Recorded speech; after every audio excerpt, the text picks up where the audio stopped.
What's up, YouTube? It's your boy Dr. Kojo here, and today we're going to be talking about things that you're going to need to do if you're neurodivergent. So if you're not familiar with my channel, my name is Kojo Sarfo. I talk about all things mental health, and my job is explaining in a way that makes sense to you, right? So I want to talk about mental health, but I want to talk about it from a practical perspective, right? I spent many years in school learning about these things, having to shadow the psychiatrists and follow them around and learn about ADHD and bipolar 1 and bipolar 2 and schizophrenia and the whole nine. And it took me a while to kind of get it down, but I have a pretty good understanding, and my job is to make things very simple for you. So if you've been keeping up with me on TikTok or here on YouTube or Instagram or Facebook, wherever you've been watching my content, I truly do appreciate you, and none of this would be possible without your support. So I'm very grateful for my supporters regardless of the platform. But today I want to talk about things that you need to do if you're neurodivergent. So if you're new to my content, you don't know some of this stuff, so I'll go over it. If you're neurodivergent, you have to understand that, and I'm neurodivergent, I have ADHD. I've had it my whole life, but I was diagnosed when I was 26, and after that diagnosis and the subsequent medications, I started to put things together, and that was really one of the catalysts in my life that helped kind of help me lock in and achieve a lot of the great things that I've achieved so far. But of course, none of that's possible without a team, my family members and friends, and of course psychiatrists, therapists, the whole nine. But now, knowing what I know that if you're neurodivergent, you're gonna need a lot of help, right? You're gonna need help. And that's the thing with mental illness. People don't understand that when you have a mental health condition, you will need help of some sort. Some of us need a lot of help, some of us need a little bit of help, but you will require some sort of external support, and being okay with that is half the battle, right? It's really difficult to be dependent on somebody else, especially as an adult. But if you're neurodivergent, you know all about this, right? If you're neurodivergent, you have to understand that the world that you live in is not meant for you, right? It's the world meant for neurotypical individuals. So if you're autistic and you struggle with making friends and communicating with people, you have to understand that all the masking that you've done has allowed you to get this far. And as you unmask, you have to be kind to yourself, right? But you still will need help from other people. We have to figure out what help do we need and how can we get that help in a way that respects us and in a way that is sustainable. Likewise, if you have ADHD or dyslexia, or if you have struggles every single day at school, you're going to need some support from other people. You might need to sit at the front of the classroom. You might need a tutor after class, right? But you will need some help. A neurotypical world, which is the world that we live in, is not meant for you and I to thrive in. But we can make a couple of tweaks along the way. We can make a couple of tweaks, and we can adjust things to make things make sense for us, right? So the first thing that you have to do if you're neurodivergent, understand how much help you need and be okay with that. Very important. Understand how much help you need and be okay with that. So I'll talk about myself. My life is very busy. I'm a full-time content creator. I make content here on YouTube, TikTok, Facebook, Instagram, LinkedIn, Snapchat.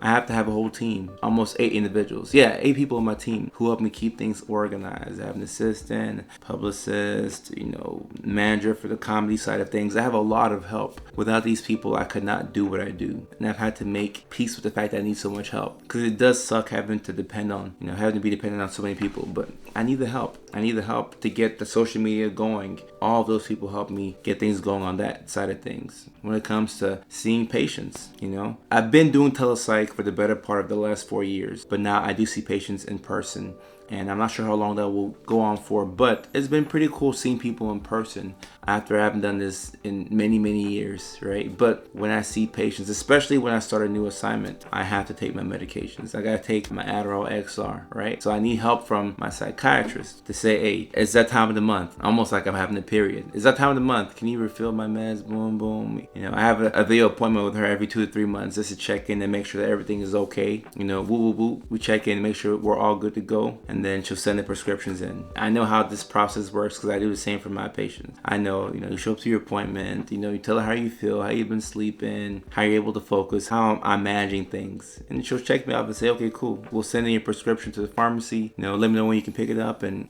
hope things go well for you. I'll see you in about 2 or 3 months. So if I'm seeing patients or whether I'm making videos online, I will need some help. And me figuring out how much help I need is crucial, because now I'm not gonna underestimate or overestimate the help that I need, because asking for help is embarrassing. There's no way around it. Being a grown man needing help, needing a pill to remind me to prescribe medications for other people to take their pills, it can be a little bit embarrassing, right? I mean, I've made peace with this, so like, I'm talking about it online. I'm cool now, right? But we have to know how much help you need and be okay with that. The being okay with that part takes a while. Every now and then I have to, convince myself that I'm okay. Sometimes I'm not okay. Sometimes I need more help than I thought I would need. Sometimes I don't need as much help. But knowing that I will need help and being able to ask for it is extremely liberating. It's been helpful for me, and I hope that it'll be helpful for you. Number 2, the second thing that you need to do if you're neurodivergent, forgive yourself. Hear me out. Forgive yourself for everything that you had to do in the past to survive. A lot of us who are neurodivergent spend so much of our lives in survival mode, surviving socially, surviving financially, surviving emotionally, always feeling like you're trying to climb, like you're trying to get your head above water. And it's so difficult to sometimes imagine what life would be like just not being in survival mode, just being able to breathe.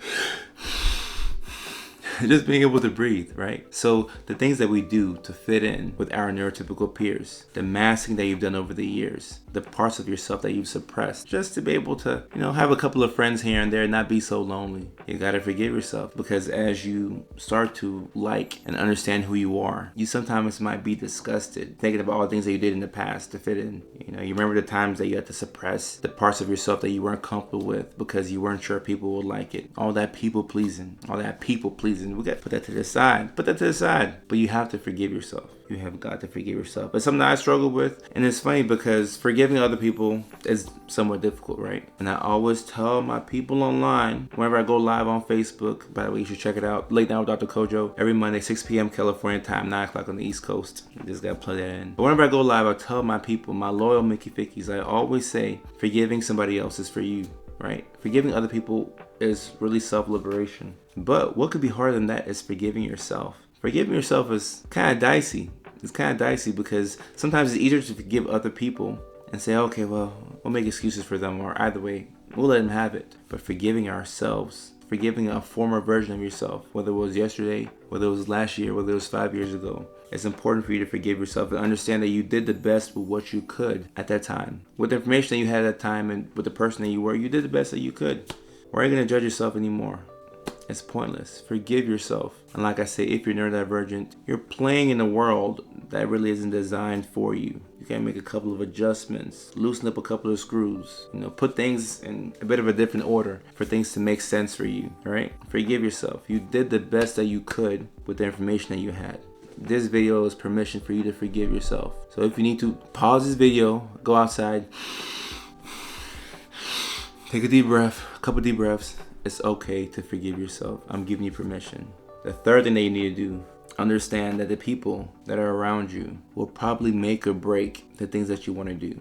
In other words, the people that you keep around you is so important. And this is important for anybody else. But if you're working on your goals and your dreams and you're at point A, but you want to get to point B, sometimes the X factor, the people you keep around you. Who are the people you keep around you? People in your circle. They say that, you're only as smart as the 5 people in your circle. There's some quote like that. Y'all know what I'm talking about. But the people around you is so important, because on this neurodivergent journey, there's going to be times when you hit a little bit of depression, right? You have your highs, you have your lows. You're going to struggle sometimes when you're in a jam, when push comes to shove, when you're in the 9th inning and you need a pinch hitter, bases are loaded, you're down by 3, you need somebody to hit a grand slam. Who got your back? When you're down and out, the people that you have around you, it's their job to remind you of how amazing you are, how awesome you are, while also keeping you accountable. But you need these people to help keep you on the right track. And when you're neurodivergent, a lot of times we will make friends with people who don't have our best interests in mind, just because we want to have a friend around. Just because we don't want to be lonely, just because silence and isolation sometimes feels like the end of the world. We want to have somebody in our circle because it's like,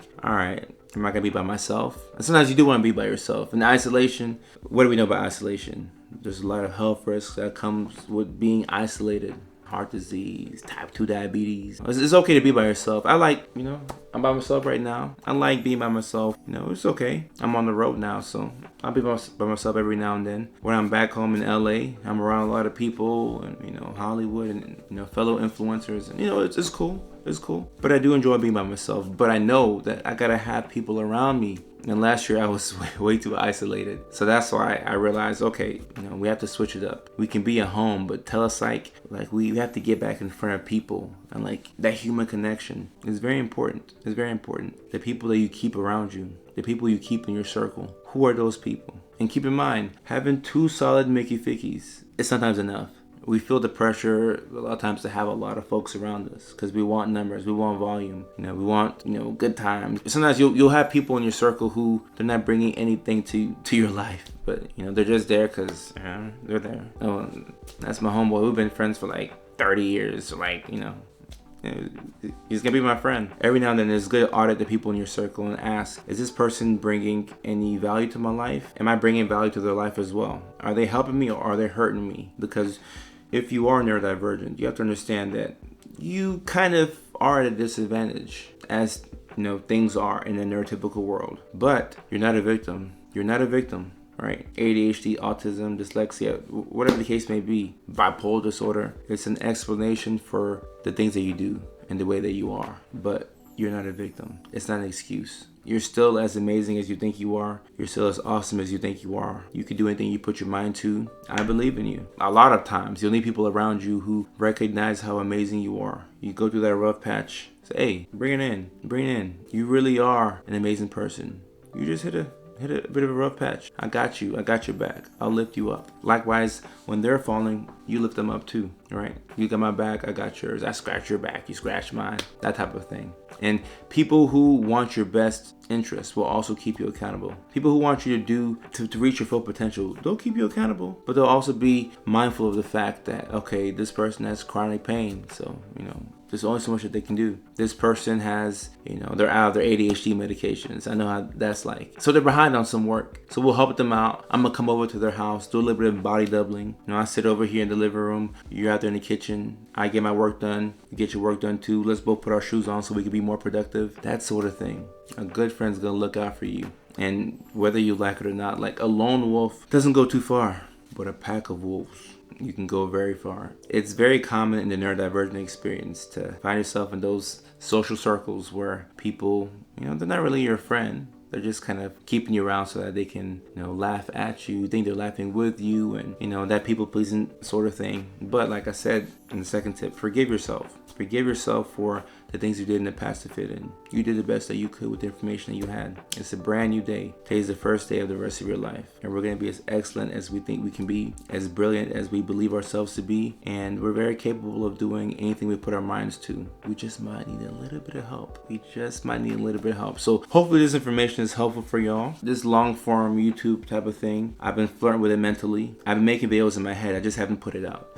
But I've been making videos in my head and I'm like, hold up. We need to put these videos out. I'm still going to be putting out the shorts. I have a couple of different ideas and concepts I want to put out there for you all. The neurodivergent struggles that aren't talked about enough. I'm going to bring that series back in a different way that I hope it can bring a lot of value to people in my community. So hopefully y'all like those videos. And with the long form videos, it's a different type of cadence with these videos, a different type of feel, and I'm looking to connect with people within my community at a deeper level with these videos. So I'm hoping to do that. I just can't wait to see all the people who can relate to this message and people who need to hear this message. That's who I'm going for, people who really need to hear this message. And I never know who was gonna hit. That's the cool thing about social media. I make a video, I never know if it'll get 30 views or 3 million views. Either way, when I look in the comment section, if there's somebody who really feels what I'm talking about and somebody who's like, ooh, this video represents where I'm at, feel seen, I feel heard. Those type of comments are like gasoline to me. Like